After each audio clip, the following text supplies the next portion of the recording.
Parashá Razino, a canção de Razino. O dia em que Moshe completou 120 anos foi seu último dia na terra. Quase a Parashá inteira de Razino é uma canção que Moshe entoou para o Bnei Israel naquele dia 7 de Adar. Sua voz ecoou alta e clara, para que ele fosse ouvido pelo acampamento inteiro. Céu e terra são testemunhas. Moshe começou a cantar. Céus, prestem atenção ao que tenho a dizer, e a terra, ouça minhas palavras. Porque o céu e a terra tinham que ouvir essa canção? Moshe ia advertir Bnei Israel a não abandonar a Torá. Quando advertimos uma pessoa sobre um haverá, devemos fazê-lo na frente de duas testemunhas. Quais testemunhas existiram tanto tempo quanto Bnei Israel? Somente o céu e a terra. Sempre que Bnei Israel olhassem para o céu e a terra, eles se lembrariam de que Moshe os advertiu a cumprirem a Torá. Também olhar para o céu e a terra faria com que eles se recordassem de Matan Torá. No Har Sinai, a voz de Hashem foi ouvida nos céus, e um grande fogo emergiu da terra. Esse pensamento também ajudaria os judeus a se manterem longe do pecado. Moshe advertiu: Mas se vocês pecarem, as próprias testemunhas punirão vocês, tal como a punição de Sequilá, onde as testemunhas atiram pedras no pecador. A chuva não cairá do céu e a terra não produzirá nada. Moshe louva a Torá. A fim de ensinar a Bnei Israel quão preciosa é a Torá, Moshe começou a entoar seus louvores. Meu ensinamento gotejará como chuva e a minha fala fluirá como orvalho. Isso é como a tempestade no campo e a garoa na grama. Como a Torá é similar à chuva, não pode haver vida na terra sem chuva. Assim também o mundo não pode existir sem Torá. A chuva faz as plantas crescerem. Da mesma forma, a Torá faz a pessoa crescer espiritualmente. No entanto, leva tempo para as plantas se desenvolverem. Assim também, uma pessoa que estuda a Torá não deve esperar se tornar um erudito da noite para o dia. Ela tem que trabalhar sobre si mesma por um tempo antes de sentir uma mudança. Plantas boas crescerão somente se a terra for revolvida e as sementes forem plantadas antes de a chuva cair. Do contrário, somente crescerão ervas daninhas. Da mesma forma, se uma pessoa deseja se beneficiar do estudo da Torá, ela deve primeiro abrir seu coração e mente para acreditar em Hashem e temê-lo. Algumas pessoas não gostam do tempo chuvoso de jeito nenhum. Da mesma forma, há alunos que não gostam de sentar e estudar a Torá. Eles ficam chateados com seus pais e professores por forçá-los a estudar, quando na verdade querem fazer outra coisa. Assim, Moshe também comparou a Torá ao orvalho, que todo mundo aprecia. Realmente a Torá pode fazer todas as pessoas felizes. Moshe mencionou 4 tipos de água: chuva, orvalho, tempestade e garoa. O que ele estava querendo dizer? Nossos sábios explicam: 4 tipos de estudantes da Torá. Cada um nasce com habilidades diferentes. Número 1. Um aluno entende a matéria imediatamente, mas também a esquece logo. No final, ele perde tudo que estudou. Número 2. Para outro aluno, leva tempo até entender o que está estudando, mas no momento em que ele compreende a matéria, o aprendizado permanece com ele. Número 3. O mais afortunado dos alunos é rápido em compreender e também se lembra do que estudou. Mesmo assim, ele deve revisar a matéria várias e várias vezes, e não confiar apenas em sua boa memória. Número 4. Alguns alunos têm dificuldade em entender o que está sendo estudado, e eles também esquecem rapidamente. No entanto, eles não devem abandonar o estudo da Torá. Hashem recompensa cada um de acordo com o esforço que ele dedica ao seu estudo. Mesmo o aluno lento melhorará se ele se esforçar. Respondendo ao louvor de Hashem. Quando Moshe falou, ele pronunciou o nome de Hashem como ele é escrito. Yud-Hei Vav-Hei. Ele disse a Bnei Israel: Eu mencionarei o nome de Hashem diversas vezes nessa canção. Sempre que escutarem o nome de 4 letras do tetragrama Yud-Hei Vav-Hei de mim, vocês devem responder louvando. Daí aprendemos que devemos sempre responder amém ao ouvir uma brahá. ou outro louvor a Hashem. Em Yom Kippur, o Cohen Gadol pronunciava o tetragrama no Beit HaMikdash. Não era suficiente responder amém. Os ouvintes tinham que responder com um louvor maior. Bendito seja o nome da glória de seu reino para toda a eternidade. Hashem é justo. O que Moshe disse até agora foi somente uma introdução à canção. Ele continuou: Logo eu descreverei alguns problemas futuros de Bnei Israel. Mas primeiro quero que entendam que os castigos de Hashem jamais são cruéis ou injustos. Hashem é forte e poderoso como uma rocha. Mesmo assim, ele nunca pune um rachá levado pela raiva. Todos os atos de Hashem têm uma boa razão por trás deles. Eu, Moshe, não recebi permissão para entrar em Eretz Israel, porque bati na rocha em Merivá. Merivá. O julgamento de Hashem é justo. Eu com certeza o mereci. Eu disse a vocês que Hashem é uma rocha forte, porque eu pequei com a rocha. Com minhas palavras, eu quero mostrar que eu aceito o julgamento de Hashem e faço deschuvar. O homem sabe muito pouco sobre os caminhos de Hashem. Ao nosso cérebro não foi compreendida a capacidade de entender Hashem por completo. Nós podemos perguntar, por que Hashem destruiu a geração do Malbul em um dilúvio, enquanto ele espalhou as pessoas que fizeram a Torre de Babel pelo mundo inteiro? E por que ele destruiu os habitantes de Sedom com piche e fogo? Por que ele designou a Keruná, Gedolá, a Aharon, e a realeza a Davi e sua família? E por que ele castigou Cora e seus seguidores, fazendo com que fossem engolidos pela terra? Mesmo que não entendamos as respostas, devemos saber que Hashem destina a cada pessoa o que ela merece. Tais questões não devem abalar nossa emuná na justiça de Hashem. Nossos Chachamim nos contam como Hashem julga. Às vezes nós vemos um rachá que tem sucesso e felicidade na vida, enquanto Hatzadikim que vivem na extrema miséria. Por que Hashem permite isso? Número 1. O rachá deve ter feito alguns bons atos pelos quais merece recompensa. Hashem o recompensa aqui nesse mundo, mas no mundo vindouro ele sofrerá a punição completa por seus pecados. O tzadik, por outro lado, pode ter cometido o mais sutil dos pecados. Em vez de danificar sua recompensa no Olam Rabá, Hashem o pune nesse mundo. Agora sua alegria no mundo vindouro será completa. Número 2. Por vezes o tzadik sofre pelos pecados de sua geração. Nesse caso, ele receberá um lugar especialmente glorioso no Olam Rabá. Uma história. O caso do homem cego. O imperador sempre gostava de conversar com os Chachamim judeus. Certa vez ele desafiou Rabi Yoshua ben Korha. Sua Torá não declara que Deus é justo. Por que então ele faz com que algumas pessoas nasçam cegas ou aleijadas? Deus sempre tem uma boa razão, respondeu Rabi Yoshua. Eu não acredito em você, insistiu o imperador. Um homem cego vive próximo ao meu palácio. Não seria melhor se ele pudesse enxergar? Talvez então ele cometeria maus atos, sugeriu Rabi Yehoshua. Prove, disse o imperador. Rabi Yehoshua pediu ao imperador 1000 moedas de ouro e 2 testemunhas confiáveis. Juntamente com as testemunhas, Rabi Yehoshua foi visitar o vizinho cego do imperador. Você me faria um favor? Rabi Yehoshua lhe perguntou. Fui sentenciado à morte pelo imperador. Tenho comigo 1000 dinares, que quero deixar com você. Se o imperador me perdoar, você deverá me devolver o dinheiro. Se eu for executado realmente, o dinheiro ficará para você.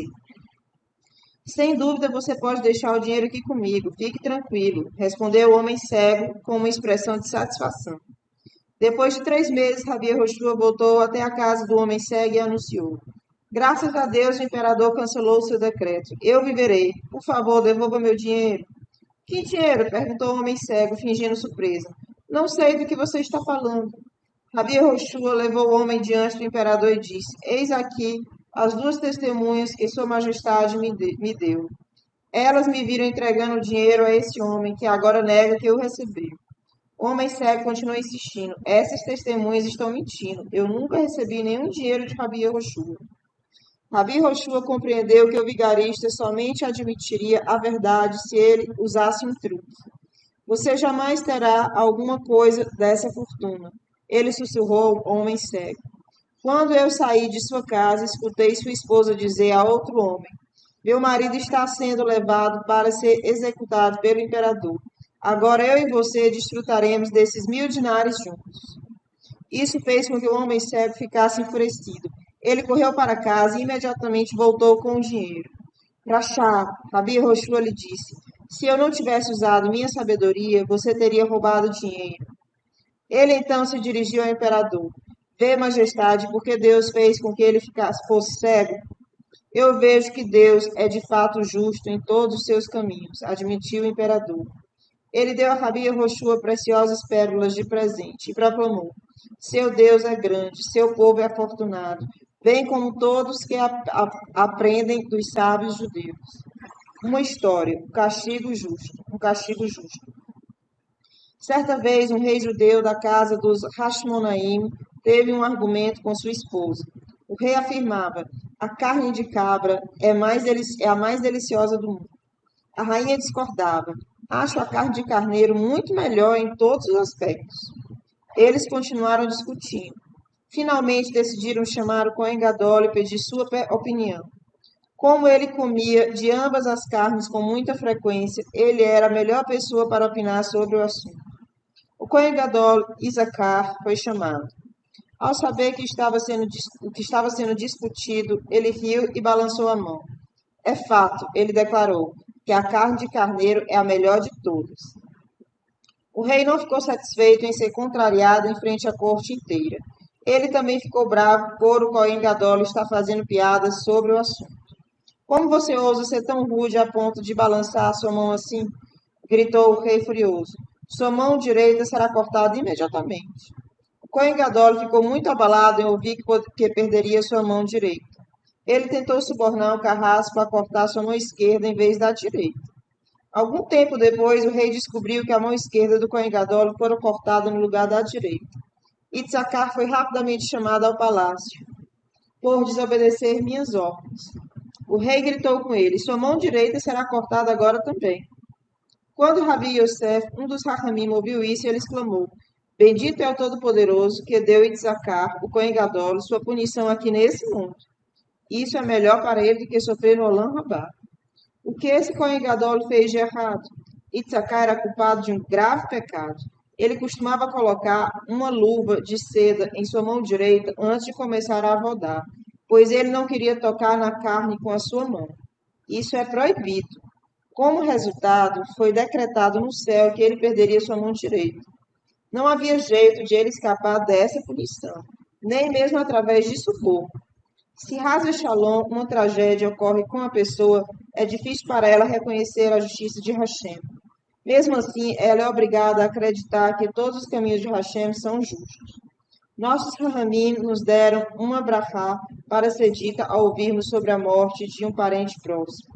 Bendito és tu, nosso Deus, Rei do Universo, Juiz verdadeiro. Um pecado prejudica o pecador. Agora Moshe chegou à parte principal da canção. Quando Bnei Israel pecam, a culpa é sempre deles mesmos. E eles nunca prejudicam Hashem, somente a si próprios. Imagine o seguinte: uma criança não gosta do sabor de um remédio. Ela decide jogá-lo na pia quando sua mãe não está olhando. Quem você acha que sofrerá com isso? É claro que é a criança. Como ela poderá melhorar se o remédio desceu pelo ralo? Ela pode se achar muito inteligente. Ela foi mais esperta do que sua mãe, mas ela está errada. O mesmo acontece com um menino ou menina que não reza ou estuda, e se acha muito esperto porque conseguiu enganar seu Rebbe ou seus pais. Na verdade, ele prejudicou a si mesmo. Ao pecar, a pessoa nunca engana Hashem. Ela apenas machuca a si mesma. Moshe continuou: Além disso, como vocês podem pecar após terem recebido tantas bondades de Hashem? Ele criou cada um de vocês. Ele é o pai de cada pessoa. Ele também é o pai de todos os judeus. Ele tirou vocês do Egito e fez de vocês uma nação e os chamou de seus filhos. Então, como vocês poderiam sequer pensar em desobedecê-lo? Não vale a pena pecar. As primeiras gerações que se rebelaram contra Hashem foram punidas por ele. A geração de Enoche, a terceira geração depois de Adão, começou a adorar o sol, a lua e as estrelas. Eles diziam: como Hashem deu a esses corpos celestes o poder de iluminar o mundo, eles devem ser importantes aos seus olhos. Vamos nos curvar para o sol, a lua e as estrelas a fim de agradar Hashem. É claro que eles estavam errados. Foi assim que a idolatria começou. Como castigo, Hashem destruiu um terço da população em um dilúvio. Hashem destruiu a geração pecadora inteira de Noé em um dilúvio, exceto Noé e sua família. As pessoas que decidiram construir uma torre para se rebelar contra Hashem foram dispersas pelo mundo inteiro. Ao aprender uma lição dos castigos dos Rechaim, vocês saberão como levar suas vidas. Aprenda sobre o passado perguntando ao seu pai e aos seus Zequenim. Essas palavras também indicam que uma pessoa deve sempre buscar o conselho dos Zequenim, pessoas sábias e experientes. Uma história do livro dos Melachim, Reis. O resultado de um conselho que não foi dado por Zequenim. Logo após a morte de Shelomo, seu filho Rehavam se tornou novo rei. Logo, um grupo de pessoas se aproximou dele com um pedido. Seu pai, o rei Shelomo, impôs pesados impostos sobre nós.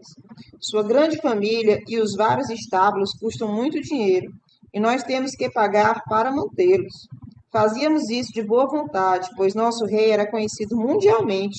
Desfrutamos de paz durante todo o seu reinado.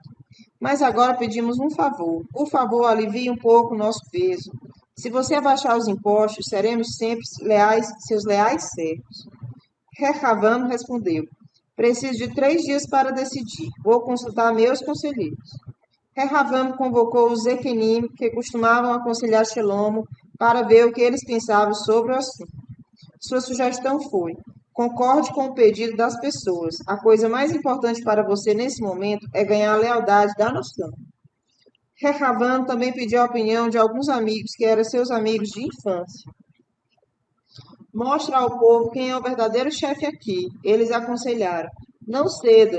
Diga a eles: meu pai colocou um pesado fardo sobre seus ombros, e eu irei aumentá-lo ainda mais. Criarei novos impostos além dos que já existem. Quanta diferença entre os dois conselhos! A quem Rehavam deveria escutar? Ele decidiu ouvir a sugestão de seus jovens amigos. No terceiro dia, ele repetiu as palavras deles ao povo. Os judeus ficaram furiosos.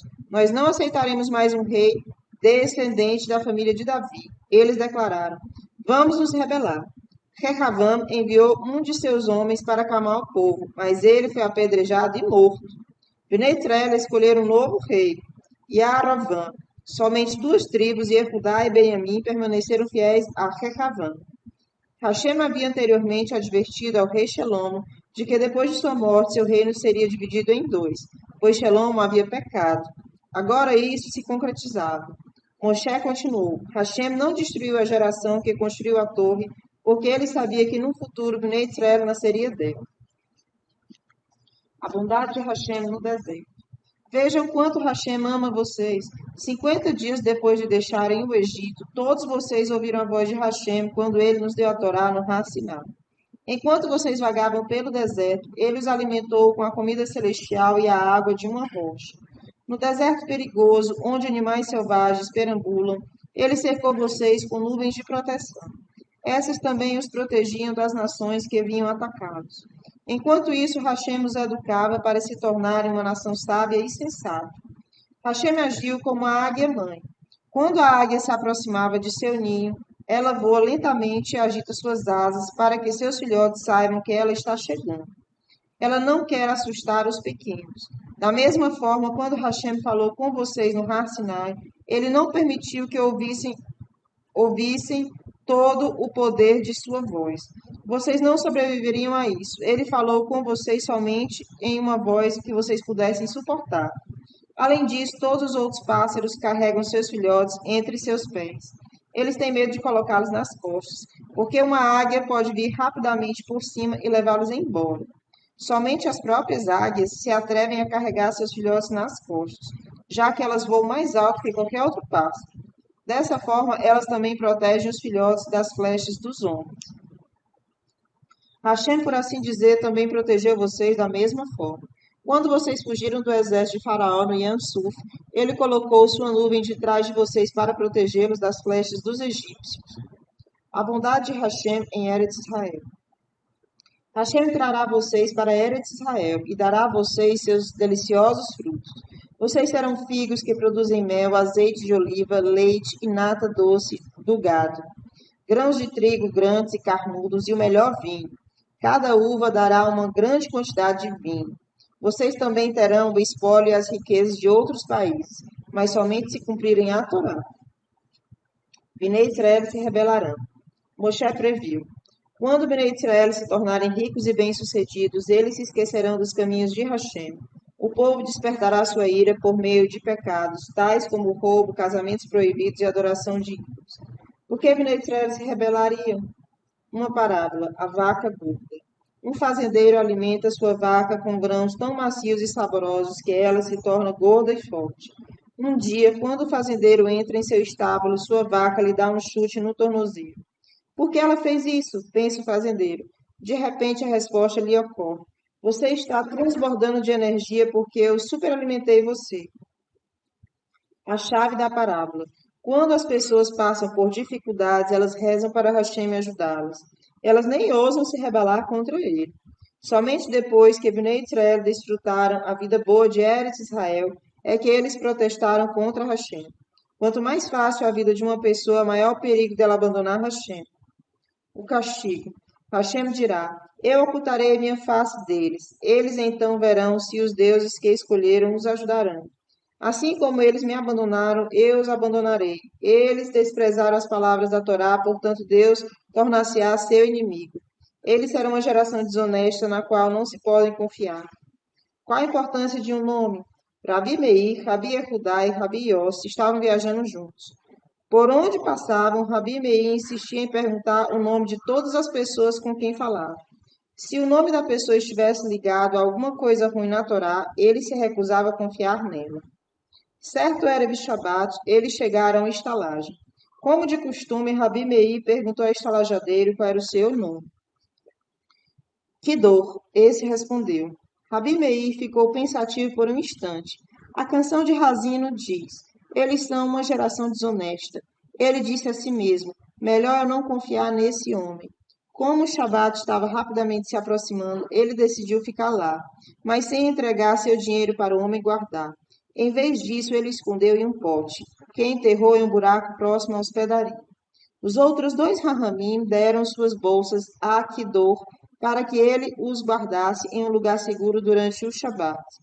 Na sexta-feira, o pai do estalajadeiro apareceu para o filho em um sonho, dizendo: Há uma bolsa de dinheiro perto de minha cabeça. Você deve pegá-la também. O que me diz desse estranho sonho que tive? O dono da hospedaria perguntou a Rabi Meir, contando-lhe o que sonhara.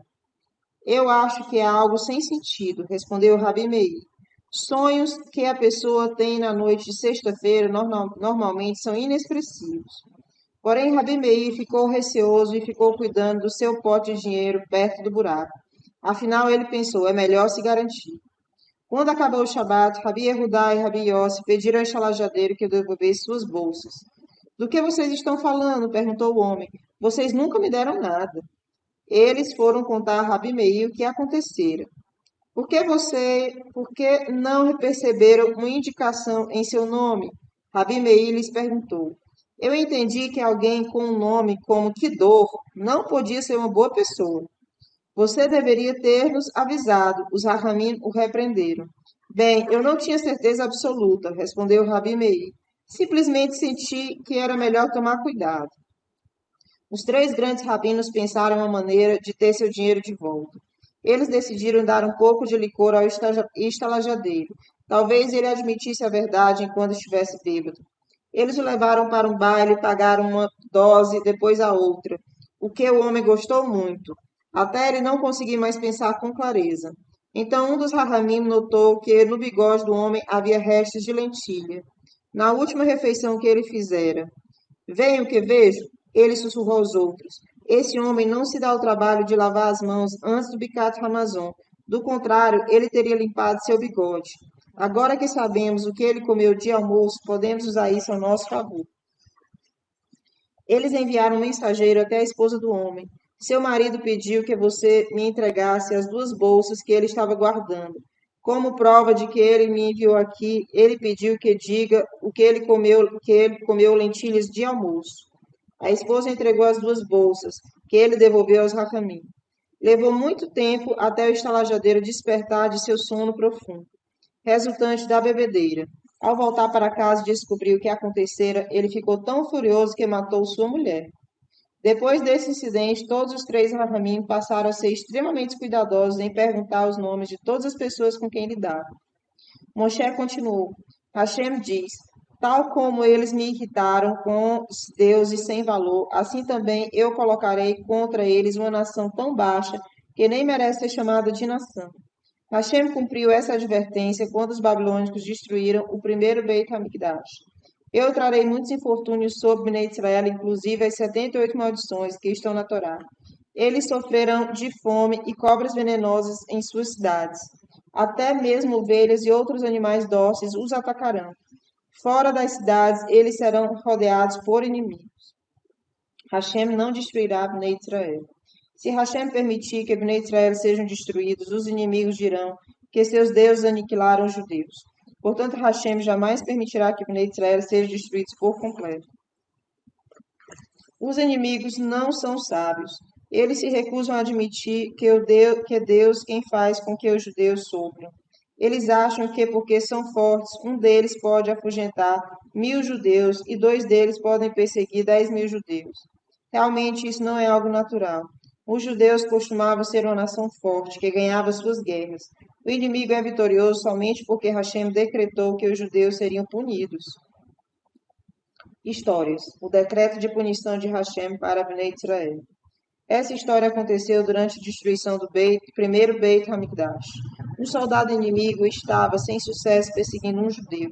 De repente, uma cobra deslizou de um buraco e fez o judeu tropeçar, cair e ter a cabeça esmagada. Quando já estava quase morrendo, ele disse ao seu opressor: quero que você saiba uma coisa. A única razão pela qual vocês têm poder sobre nós é porque Hashem nos entregou em suas mãos. Certa vez, um grupo de judeus estava se escondendo dos inimigos em uma caverna na montanha. Os soldados estavam procurando por todo lugar, mas não conseguiam encontrar ninguém. De repente, eles viram uma nuvem de insetos saindo de uma das cavernas. Deduzindo que provavelmente havia alguém lá dentro, eles entraram e capturaram os judeus. Os judeus imediatamente admitiram que Hashem fez com que caíssem na mão dos inimigos. Depois da destruição do Beit HaMikdash, uma menina judia foi levada como prisioneira por um não-judeu. Ele a tratava bem e ela cresceu como um membro da família. Um dia ele recebeu um aviso em um sonho: mande a menina judia embora. Ele quis fazer isso, mas sua esposa não permitiu, e eles continuaram com a menina. Ele então teve o segundo sonho, no qual foi advertido: se você não mandar ela embora, você morrerá. Temendo por sua vida, o homem mandou-a embora de casa. Curioso para saber o que aconteceria com a menina, ele seguiu à distância. Ela foi caminhando lentamente pela estrada até chegar a uma fonte, onde queria beber um pouco de água. Enquanto erguia sua mão, uma cobra saiu repentinamente de um buraco e a picou. A menina então morreu. Um não-judeu carregou seu corpo para casa para que fosse enterrado. Depois ele falou à sua esposa: eu nunca vi algo tão incomum e trágico. Com certeza Deus deve estar muito bravo com o povo judeu. Moshe continuou: Hashem está punindo Bnei Israel porque seus atos se tornaram similares aos de Sedom. Eles são como uma videira produzindo uvas azedas. O consolo. Finalmente, após Hashem ter punido Bnei Israel com muito sofrimento, ele terá piedade deles.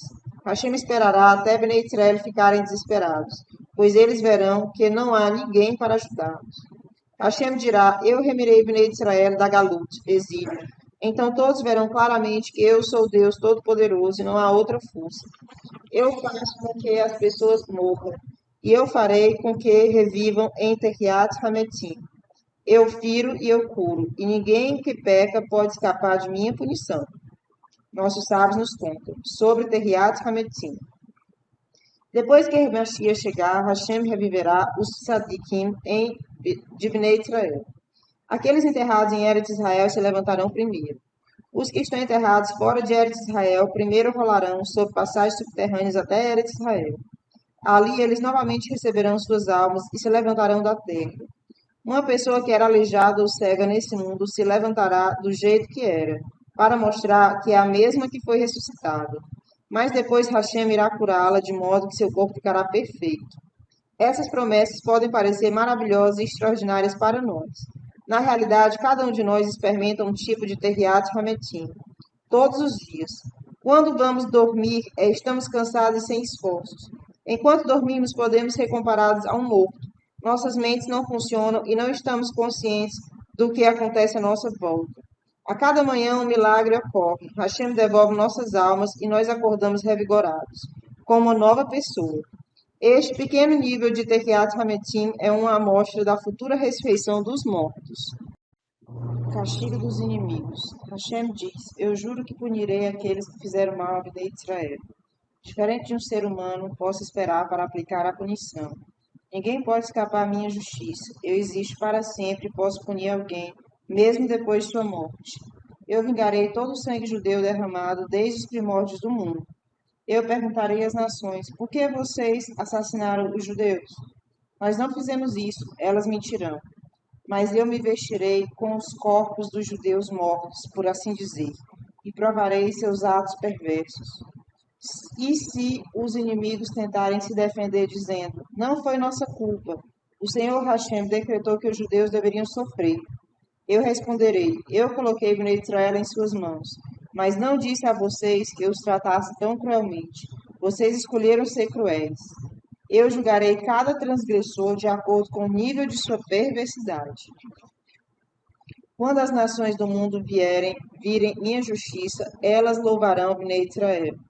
Vejam essa maravilhosa nação.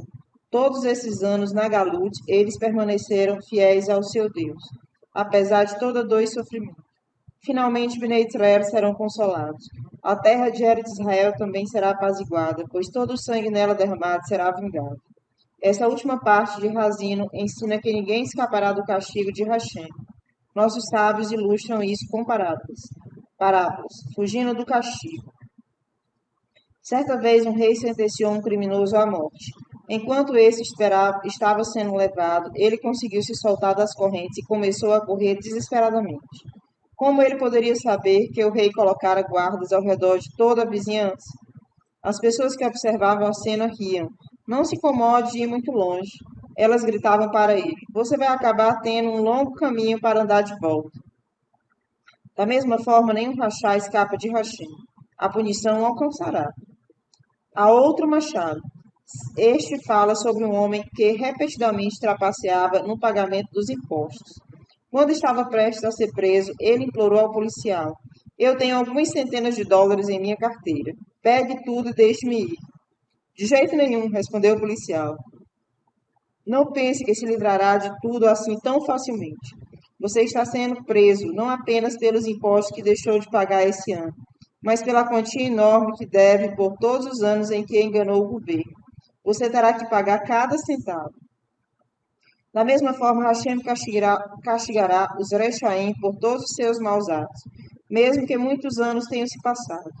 Há também uma parábola sobre um belo pássaro que estava preso em uma gaiola, que gorjeava alegremente, enquanto bicava algumas sementes. Outro pássaro passou voando pela janela e comentou: quão afortunado você é! Todos os dias sua gaiola é limpa e a comida trazida até você. Sua vida é bem fácil. Se você soubesse por que eu sou tão bem tratado, você não teria inveja de mim, respondeu o pássaro na gaiola. Meu dono planeja me adicionar à sua coleção de pássaros empalhados. É por isso que me alimento tão bem. Da mesma forma, quando vemos um rachá desfrutando uma vida repleta de prazeres, não precisamos sentir inveja dele. O dia de seu julgamento com certeza chegará. Um rachá assim foi Tito. Nossos sábios nos contam. O arrogante Tito. O imperador romano ordena ao seu general Tito que conquistasse Jerusalém. Depois de sua vitória, Tito começou a zombar do Deus dos judeus. Ele entrou no lugar mais sagrado do Beit HaMikdash e cometeu pecados terríveis ali. Quando Tito retornou a Roma, ele levou consigo a Pahoret, cortina do Beit HaMikdash, para mostrar aos romanos uma prova de sua vitória. Enquanto o general estava no mar, começou uma tempestade. O navio corria risco de afundar. Tito gritou: Ahá! Eu vejo que o Deus dos judeus tem poder somente no oceano. Ele afogou o faraó e os outros homens poderosos. E agora ele quer fazer o mesmo comigo. Porque ele não mostra algum de seus milagres em terra firme? Uma voz celestial foi ouvida. Você, seu Rachá, neto do perverso Esaú, eu castigarei você por meio de um dos meus menores insetos, o mosquito. Vamos ver se você é mais forte do que ele. Quando Tito aportou na praia, um mosquito voou para dentro de seu nariz e entrou em seu cérebro. Miraculosamente, o mosquito permaneceu vivo. Seu constante zumbido incomodava tanto Tito que sua vida se tornou insuportável. Ele não encontrava descanso nem dia nem noite. Certa vez ele passou por um ferreiro que estava martelando ritmicamente. O mosquito se aquietou.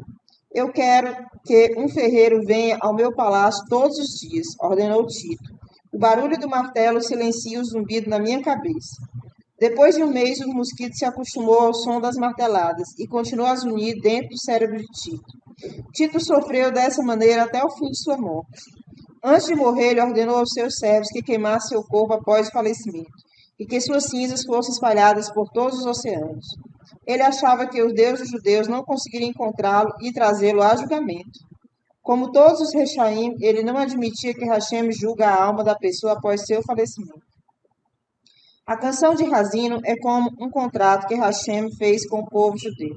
Nele ele promete que nossos pecados serão extirpados e que ele castigará nossos inimigos por todo o mal que nos fizeram na Galut. A canção também menciona o Olam Rabá e o Tehiat Hametim. Moshe sobe no Har Nevo. Hashem ordenou a Moshe: suba no topo do Har Nevo. O Har Nevo era uma montanha nas planícies de Moab. De lá você verá Eretz Israel.